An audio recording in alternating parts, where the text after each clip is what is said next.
Today's episode, it's all about Franz Kett Pedagogy. My guest, joining us from Russia, Romania, is Monica Gomoescu. She has a PhD in psychology, and the main focus of her life and career is Franz Kett Pedagogy, seen as a way to find yourself. Welcome, Monica. Thank you very much, Valentina, for having me, for inviting me, and for these kind words.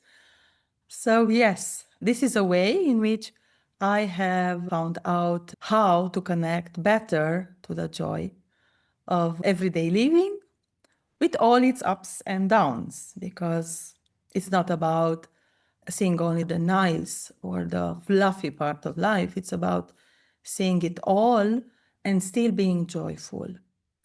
This is something Franz Kett Pedagogy taught me, and this can be taught to anybody.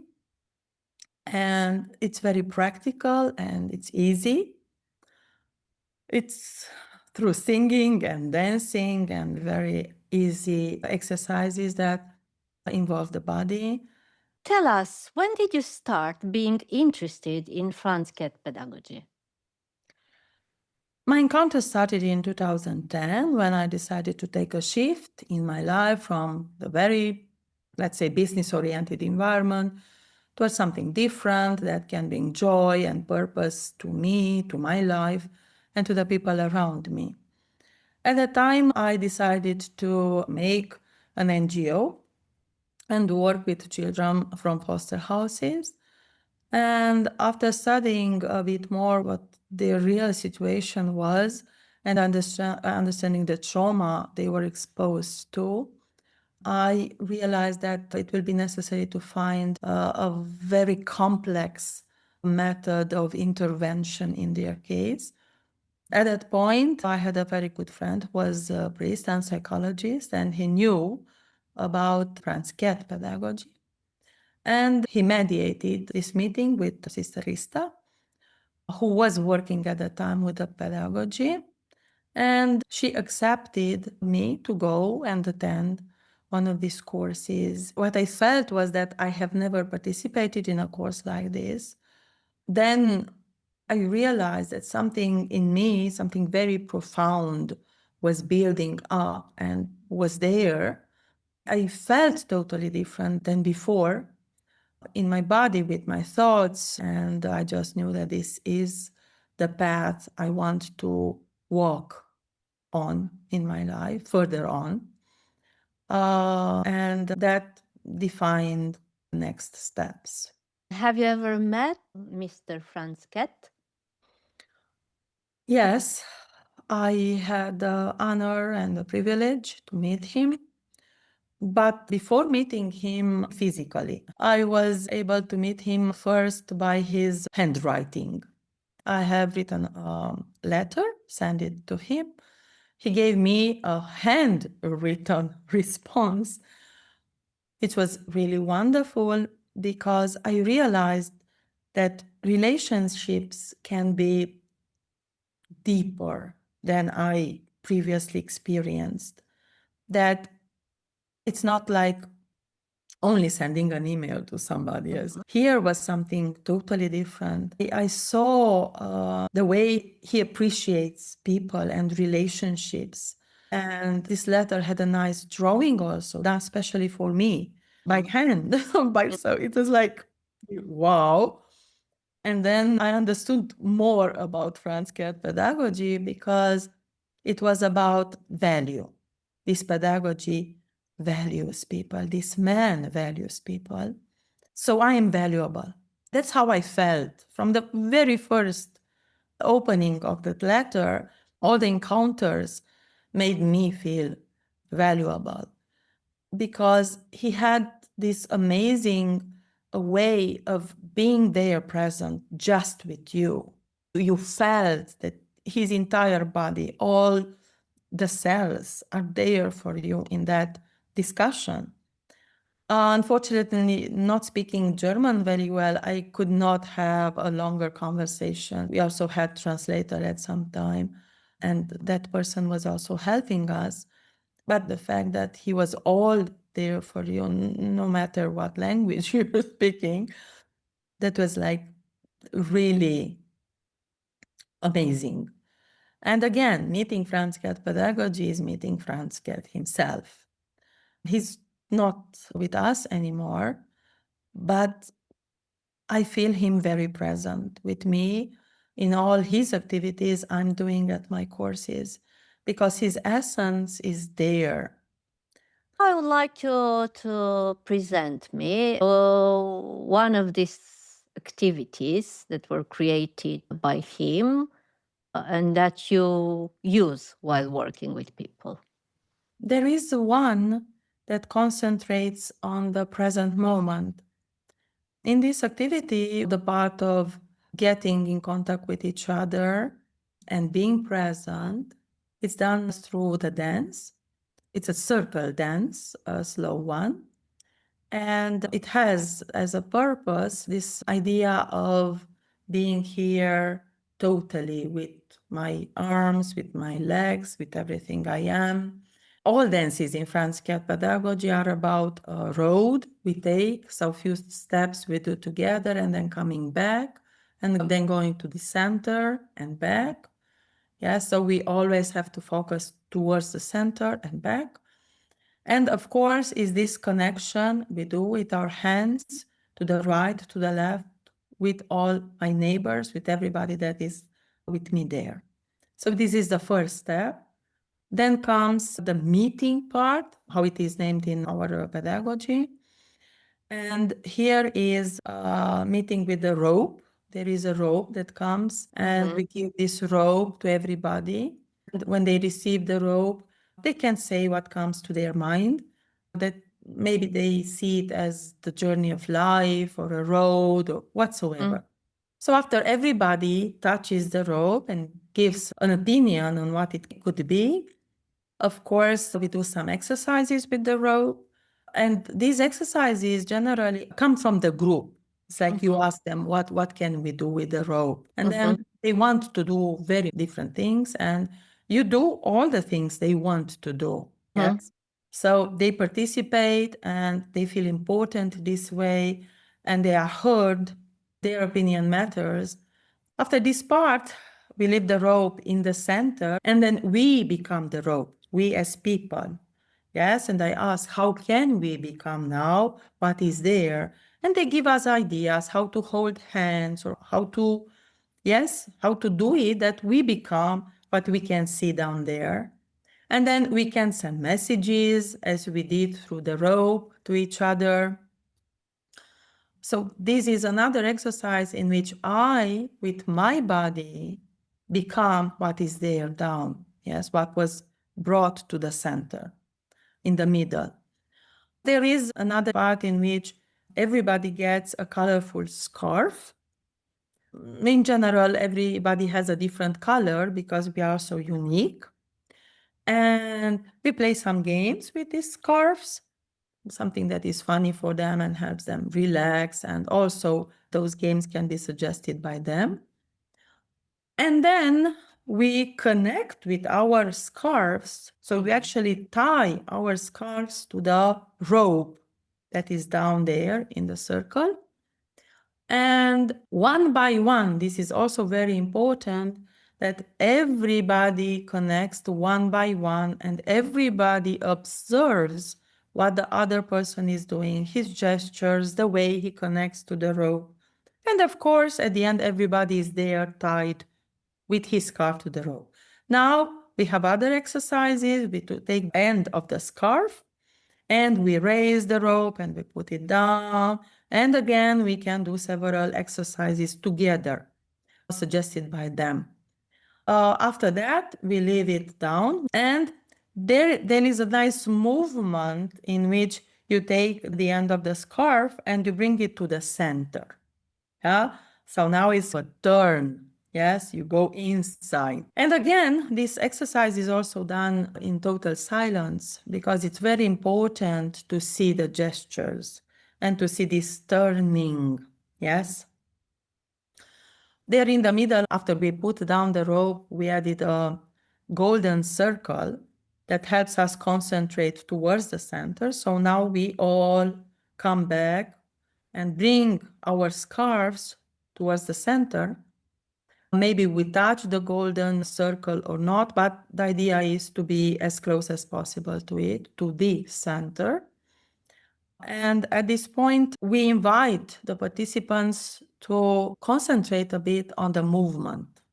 What does it mean? What can it mean? Because it can be a turn in our lives, or it can be a turn from past to present, or from future to present. Yes? So it can be any of these.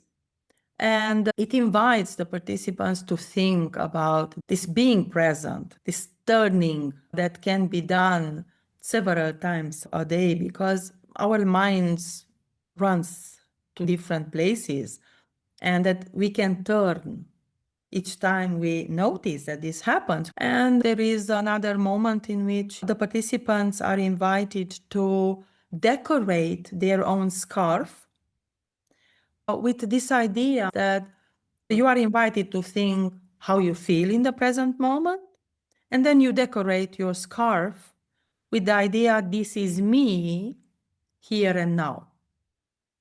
What about the people who don't know who they are there in that moment? I don't know, it has never happened, because after you do all these exercises, you arrive to a point that something comes to you. I see. It means that's the power of the activity. Yes. So at that point, you come in contact with one of the sides of yourself, because it's not only one clear thing. So I'm this something. Yes. For instance, now and here I'm open, or now and here I'm curious. Here and now I don't want to speak to anybody. That Yeah. can be, yeah. And then you bring a shell, or bring something that doesn't want to open, yeah. And it can be any of these is okay. It's welcome, as long as you wanted to express it. Mm-hmm. This part of creation is the third step in our pedagogy. The reality you have met previously, that was in the meeting part, you took it inside, you processed it, and now is the moment when you bring out an image of what you have experienced in the second stage. So now comes out something that is not under your control. It's something that just comes out. And you connect to it. And then it can be that who wants to share the way he feels, or he is, or she is now, he can do that. There is an instrument, and you just touch a bit the instrument or give it a sound, and then you can speak. But again, if you want, you do it. If not, you don't. And of course, there is the last part of the activity, the one in which you give a meaning to what happened there. This meaning, it's of course personal. Each and every of us gets his, her own meaning, and it can be one or it can be several of these. And somehow the activity ends with the fact that being present here is something that first I have to decide, I have to be aware of. I have to be here with all my senses to be present. So this is the way this activity unfolds. Yeah, it's about joy, because these activities are meant to bring you towards that in you. Yeah. Okay.